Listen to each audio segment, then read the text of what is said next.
semua, beta percaya dimanapun kotong berada pada malam hari ini, kotong semua sudah mempersiapkan hati dan pikiran kotong untuk sama-sama kotong memulai ibadat online kotong pada malam hari ini.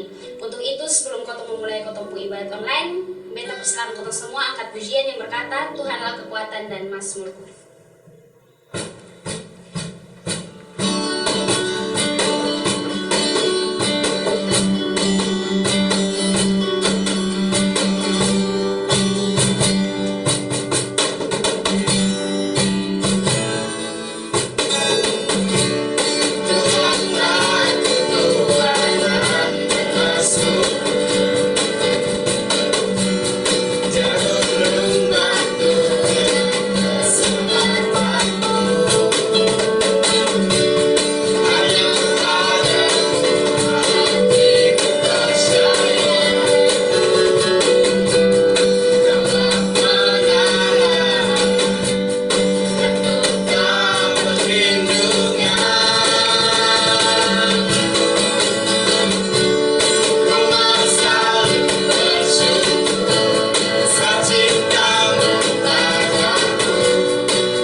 Semua satu hati, kotong menghadap Tuhan di dalam doa, kotong berdoa.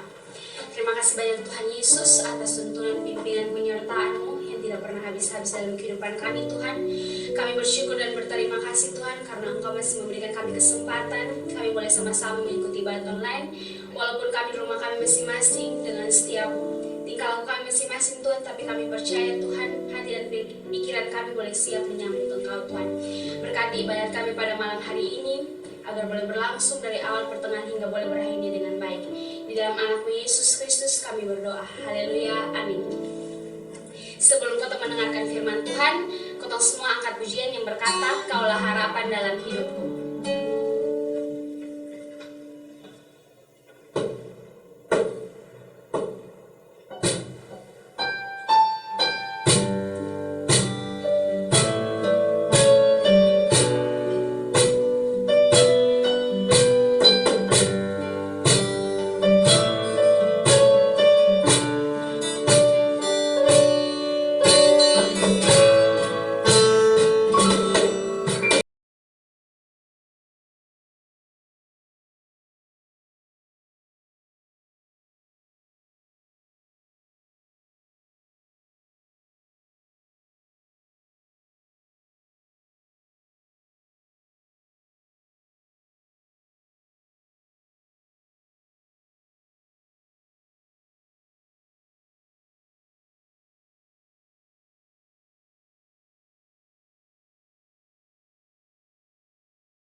kita akan masuk dalam pemberitaan firman Tuhan yang akan dipimpin oleh Kakak Isna Buik. Oke, baik, terima kasih buat waktu dan kesempatan yang diberikan kepada saya. Sebelum kita semua merenungkan firman Tuhan pada malam hari ini, marilah kita minta tuntunan Roh Kudus. Mari kita berdoa. Bapa kami yang di surga, terpujilah nama-Mu Tuhan Yesus.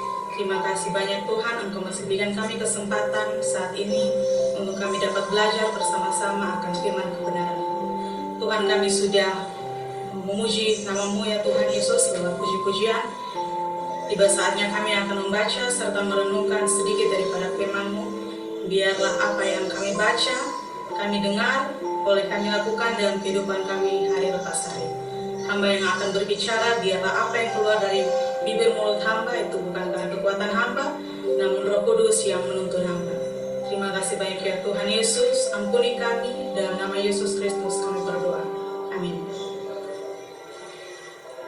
Firman yang akan kita pelajari bersama-sama pada malam hari ini terambil dari Galatia pasal yang kelima ayatnya yang pertama.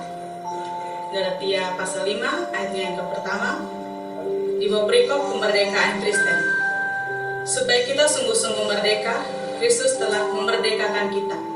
Karena itu berilah teguh dan jangan mau lagi dikenakan hukum perhambaan. Sekali lagi, supaya kita sungguh-sungguh merdeka, Kristus telah memerdekakan kita. Karena itu berdirilah teguh dan jangan mau lagi dikenakan hukum perhambaan. Itulah satu firman yang sangat berarti buat kita malam hari ini. Dan kita belajar bersama-sama dengan tema berdiri teguh. Berdiri teguh. Sebagai orang Kristen atau pengikut Kristus, kita dituntut memiliki kehidupan yang berbeda dengan orang-orang di luar sana yang tidak mengenal Kristus. Karena status kita adalah orang-orang percaya.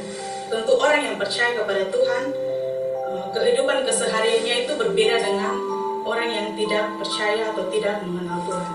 Dari mulai sikap kesehariannya, cara berbicaranya, tingkah lakunya, itu pasti berbeda dengan orang-orang yang tidak mengenal Tuhan. Namun kenyataannya masih banyak orang yang mengaku bahwa beta ini orang Kristen. Tetapi kehidupannya seperti orang yang tidak mengenal Kristus. Seperti bukan orang Kristen. Dan itu banyak sekali terjadi di kaum muda-mudi. Anggap kita menjadi orang Kristen yang biasa-biasa saja dan menjalani hidup ala kadarnya tanpa menyadari untuk apa kita dipanggil sebagai orang percaya.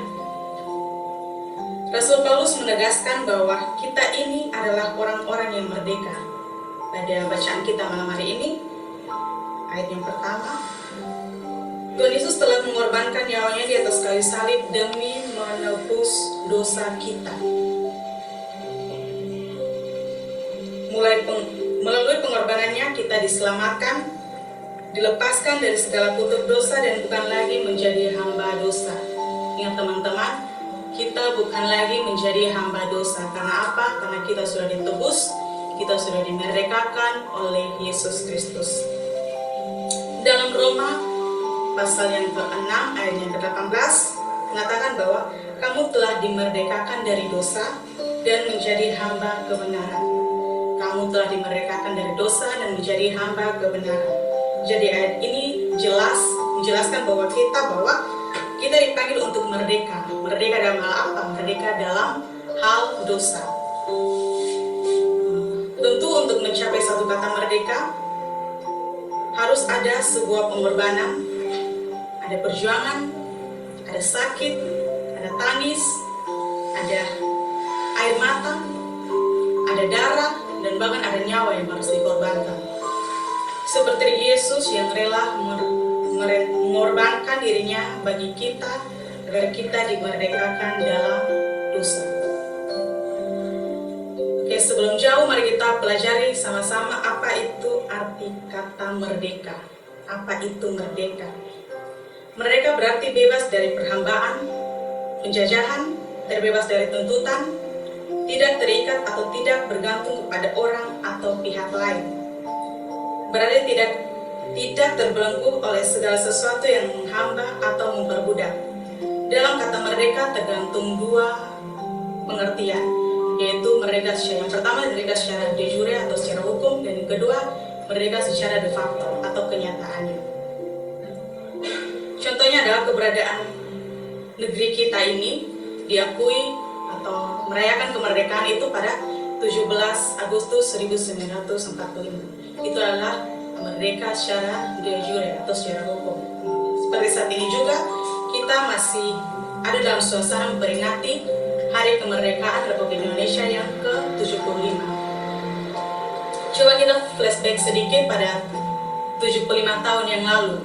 Kita bayangkan bagaimana perjuangan pahlawan-pahlawan kita yang berjuang melawan penjajahan Belanda selama 350 tahun dan penjajahan Jepang selama 3,5 tahun. Berapa banyak liter darah yang tercurah, teman-teman, dan berapa banyak nyawa yang dikorbankan, nyawa yang hilang pada saat itu, demi dapat mengibarkan satu bendera, yaitu bendera merah putih, demi untuk mendapatkan satu kata, yaitu kata merdeka. Mereka adalah berjuang mati-matian. Untuk itu kita sebagai warga negara yang baik, kita sebagai pengikut Kristus yang baik, kita wajib menghormati, kita wajib memperingati, dan wajib mendoakan para pahlawan-pahlawan kita yang telah gugur dan para saudara-saudara kita bangsa pribumi pada saat itu yang telah meninggal demi memperjuangkan kebangsaan kita. Dalam hidup Kristen juga mengalami hal yang sama. Waktu kita menerima Yesus sebagai Tuhan dan Juru Selamat, maka kita ciptaan yang baru, yang lama sudah berlalu dan sesungguhnya yang baru telah terbit. Maka kita adalah orang-orang yang merdeka di dalam Kristus, tetapi seringkali tanpa kita sadari kita kembali menghambakan diri pada hal-hal duniawi. Kita kembali menghambakan diri pada hal-hal duniawi. Dan itu sering terjadi dari kaum muda. Namanya hal-hal duniawi ini pasti sulit untuk orang menghindari itu, ya. Itu sangat sulit. Biar akui itu, karena kalau kawan datang ajak ini, ketong tahu itu salah, tapi ketong akan mengikuti juga. Itu karena apa? Karena keinginan daging kita itu lebih daripada keinginan roh kita. Sehingga akhirnya hidup kita sebetulnya hidup Kristen yang merdeka, tetapi hidup Kristen kita adalah hidup yang melelahkan, yang menjenuhkan dan membosankan. Karena apa? Karena itu yang tadi, karena kita lebih sering hidup dalam hal-hal duniawi. Apa dampak atau cerminan dari hidup yang merdeka? Yang pertama yaitu kita akan hidup dalam ucapan syukur. Hidup yang tidak merdeka adalah hidup yang penuh dengan bersungut-sungut. Nah, ini sering terjadi. Hidup yang bersungut-sungut, kalau dapat masalah sedikit, pasti ketemu semengeluh. Kok beda nih setiap hari pelayanan, baca Alkitab, ikut kegiatan-kegiatan gereja, tapi kenapa hidup ini selalu bermasalah, selalu dapat masalah terus. Atau kalau kayak lihat orang lain punya lebih, ketong sonde, ketong di bawah, ketong akan bersungut-sungut juga, ketong akan berhitung juga dengan Tuhan. Beta ini semua beri, tapi kenapa beta sonde dapat apa yang beta beri itu sampai kembali ke beta begitu. Itu yang hidup selalu bersungut-sungut. Kenapa harus bersyukur, teman-teman? Karena kita tahu bahwa kita telah ditebus, kita tahu bahwa kita telah dimerdekakan, kita tahu kita telah menerima sebuah rancangan berkat yang Bapa sediakan. Sebuah rancangan berkat yang Bapa sediakan.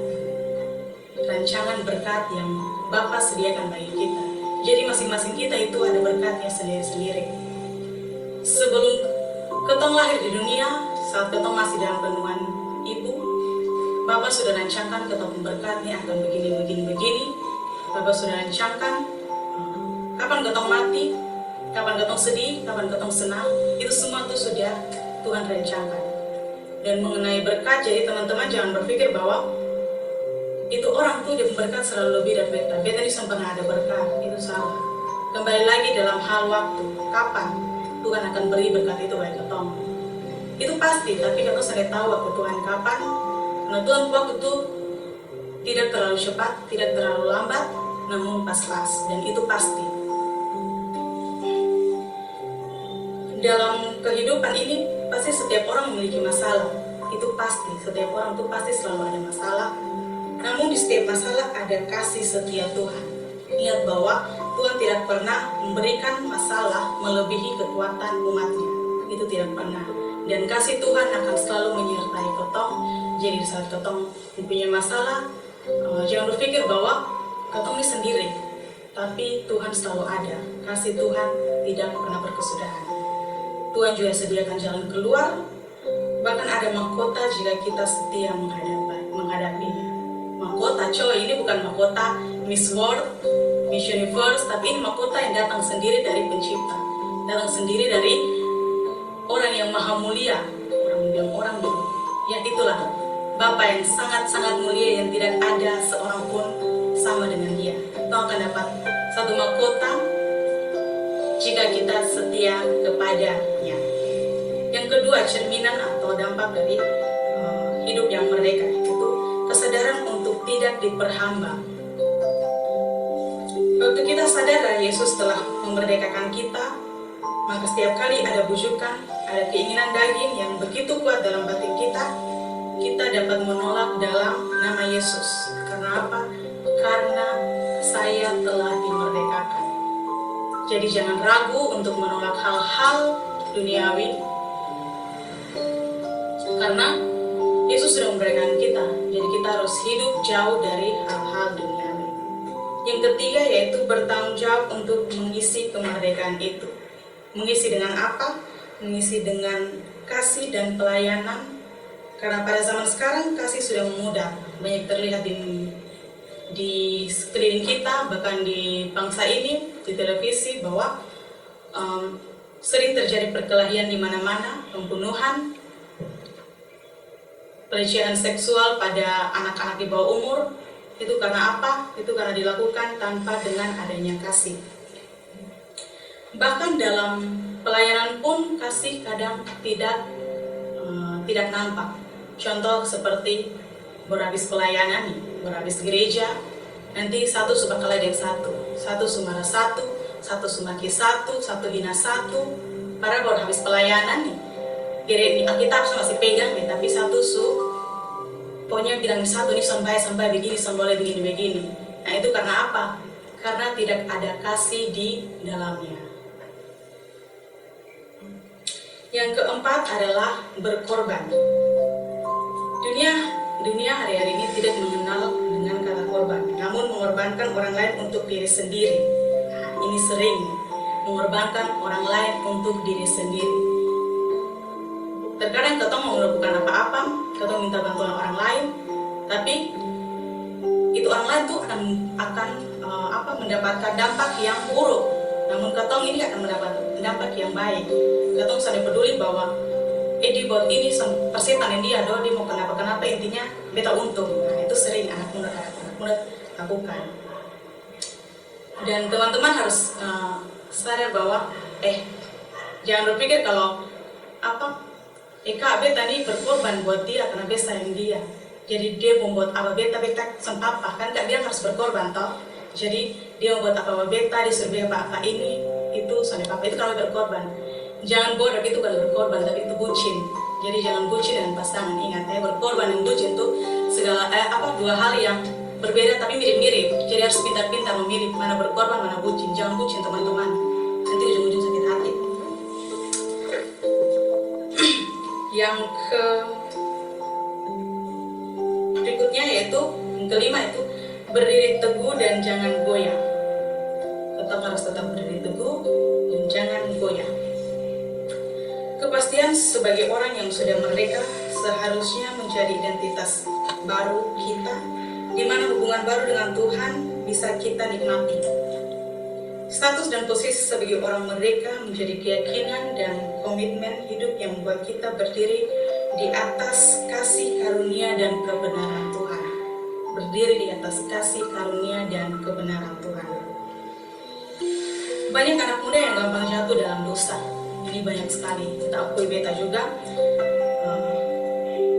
Banyak yang bahkan saat ini lebih nampak lagi, jatuh dalam hal seks bebas. Banyak sekali terjadi. di antara kita pun pergaulan, antara sekitar juga kita melihat itu. Orang yang umur-umur bahkan yang di bawah beta juga sekarang sudah gendong anak, di mana dia yang sebenarnya masih kaum muda yang masih bergaul dan bergabung dengan orang-orang muda-mudi, namun sudah sekarang nih sudah harus bergaul dengan kaum ibu. Karena apa? Sudah gendong anak, su hamil, su nikah, jadi seurus keluarga. Teman-teman harus tahu bahwa masa yang paling indah dalam kehidupan seseorang yaitu masa muda. Jadi jangan pernah sia-siakan masa muda, karena itu masa yang paling indah. Jangan nanti apa yang enak sekarang akan ketong menyesal di saat ketong sudah tua nanti. Nanti ketong pikir, coba beta dulu nih jam buat ini.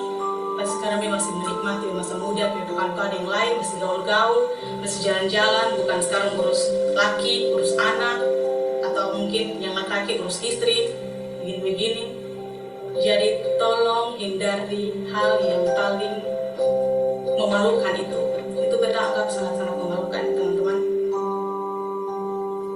Ada juga yang gampang jatuh dalam hal pacaran beda agama. Yang merasa dong ngajak marah, ini kan becu pernah dulu, tapi beta sadar cepat, jadi beta keluar. Jadi jangan pernah teman-teman, jangan pernah mencoba, karena nanti ujung-ujung akan sakit hati. Jangan pernah, beta sarankan jangan pernah ketong tinggalkan ketong punya Tuhan Yesus yang ketong dari lahir ketong sudah percaya demi orang lain yang percaya Tuhan yang lain. Buat apa ketong pelayanan selama ini? Buat apa ketong sini, ketong baptis, tapi ujung-ujung ketong tidak agama, ketong sudah percaya Yesus, itu buat apa? Jadi itu hal-hal yang kadang membuat orang muda-mudi itu goyah. Itu dua hal itu yang sangat mendasar, seks bebas dan pacaran beda agama.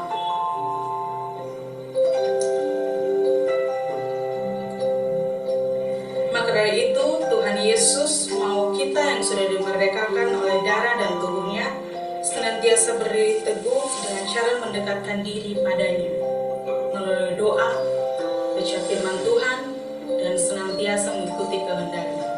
Kita akui bahwa doa, baca firman Tuhan itu hal yang menurut kita mau bilang susah juga iya. Karena apa? Saat kita baca firman Tuhan, saat kita berdoa, pasti akan ada yang malas. Malas itu sudah pasti. Malas saat kita buka kitab dan suka mengantuk. Besok saya sudah jadi hari bolong nih. Nanti pas besok lagi mau baca lagi. Besok saya sudah ini besok pasti sudah. Tapi nanti akan begitu terus. Tapi coba kalau ketong lebih pahami bahwa waktu-waktu itu tuh waktu yang penting buat Tuhan. 24 jam ya sisihkan sepertiga malam buat Tuhan. Seperti lagu itu Ringbayang, sepertiga malam bawa doa itu sangat penting agar ketong jauh dari hal duniawi, agar ketong semakin berdiri teguh selalu andalkan Tuhan, agar ketong dapat melayani Tuhan di ketong masa muda, sehingga nanti ke depan ketong sering menyesal dengan hal-hal yang tidak baik, duniawi, keinginan daging yang ketong perbuat di ketong masa muda.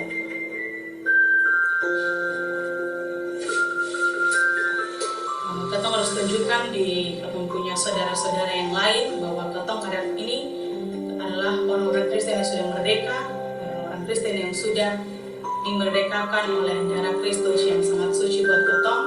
Jadi jangan tunjukkan bahwa ketong seperti hamba, seperti budak, biar orang-orang di luar sana tahu bahwa anak-anak Kristen ini seperti ini. Anak-anak Kristen cerminan dari Juru Selamat Yesus Kristus. Dan tetap berdiri teguh, jangan pernah goyah, karena Tuhan Yesus sudah merdekakan kita, dan jangan lagi kita menjadi hamba-hamba dosa dan hamba-hamba duniawi. Kiranya firman ini dapat memberikan kita pemikiran yang lebih baik lagi tentang firman Tuhan, dapat mengajarkan kita untuk bagaimana cara kita berdiri teguh di dalam Yesus, sehingga kita tidak terus-menerus hidup dalam hal dosa. Dan biarlah tidak saja kita dengar pada saat ini lalu hilang, namun kita dapat melakukan pada hari lepas hari. Tuhan Yesus memberkati firman-Nya dan berkati kita semua. Amin. Terima kasih untuk Kakak Isna Bui yang telah memimpin Kotong dalam firman Tuhan pada malam hari ini. Kiranya dalam masa mula Kakak boleh diberkati. Kotong akan masuk dalam doa syafaat, tetapi sebelum Kotong menaikkan Kotong berdoa syafaat, Kotong semua angkat pujian yang berkata, diam di hadirat-Mu.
Dan pergumulan doa yang akan Kotong doakan sama-sama pada malam hari ini.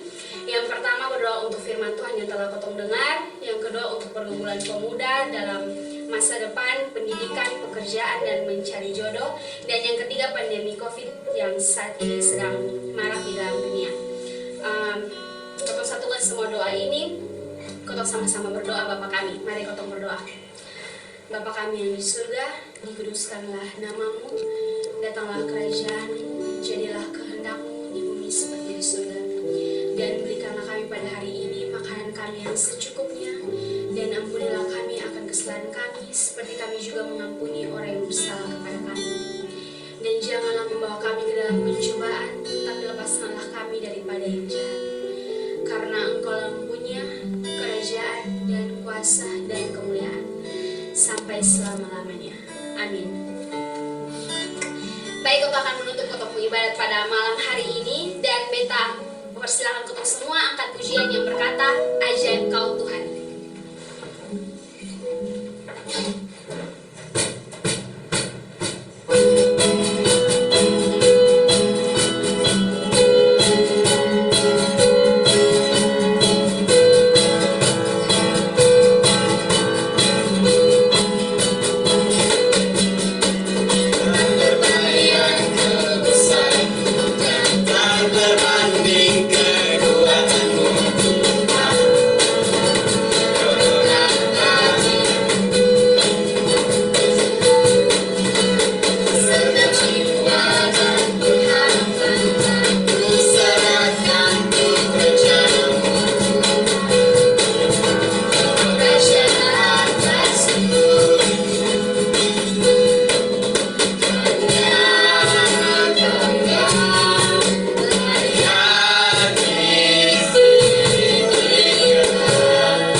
berjalan dari awal, pertengahan hingga boleh berakhir dengan baik. Biarlah apa yang kami lakukan hari ini Tuhan hanya untuk hormat dan kemuliaan nama Tuhan. Kami akan kembali dalam tugas pekerjaan kami masing-masing, di dalam rumah kami masing-masing. Kiranya kasih dan sejahtera Tuhan selalu menyertai kami dari sekarang ini sampai selama-lamanya. Amin. Shalom.